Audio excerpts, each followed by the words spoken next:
Hi there, and welcome to another CosmoTalk. Remember the spectacular show of fireworks we get on inauguration days? Well, here I am at this iconic landmark where this event takes place. Fireworks are among the best parts of celebrations, but there is something cool about what really happens when we watch fireworks explode in the night sky. Imagine a scenario where we see each explosion occur 4 times. That's crazy, right? But that's possible in a large scheme of things in this universe. Today we're going to talk about such an instance where we could see a star explode as a supernova in a faraway galaxy, and we can see that happen 4 times in different locations.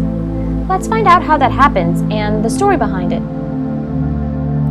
In the universe, within galaxies, stars explode as what we call supernovas. And these explosions are so bright they could outshine an entire galaxy. We can think of stars going supernova like fireworks exploding in the night sky. But of course, supernovas are much more powerful and very rare phenomena. Astronomers are always looking for opportunities to watch these spectacular galactic fireworks. On May 1st, 2015, astronomers made the prediction that in November of that year, a star billions of light years away would go supernova in a galaxy named SP1149. And it was historic when in November, the Hubble telescope actually captured images of that event. It was the first ever predicted supernova. Now, predicting such a rare event with such accuracy seems nearly impossible. So how did they do it? The key was that they had seen this particular supernova before. In fact, they had seen it multiple times. But what does that mean? Are we able to get replays of the same star explosion? Let's find out how that really works. Massive objects in space cause space-time to curve. But what is space-time and what does that look like? To help us visualize it simply, imagine taking a piece of cloth and placing something like a marble on it. The marble would make the cloth bend and curve about the marble's shape. That's pretty much how the fabric of space-time works. But that is just a model on a 2-dimensional plane. In reality, however, it is a bit more complicated. It actually works more like this. The idea of space-time comes from Einstein's general theory of relativity, and described in basic terms as a quantity that links time and space together. 1-dimensional time and 3-dimensional space combine to form the 4-dimensional concept of space-time. So here's how this idea affects what we see in deep space. When light travels through space-time and encounters an object in its path, what happens is that the path followed by the light is curved because of that object's mass.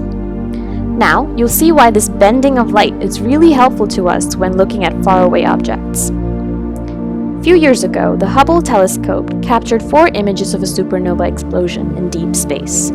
These images were 4 different instances of the same explosion. What helped us see this event 4 times was a galaxy lying between our planet and the star explosion.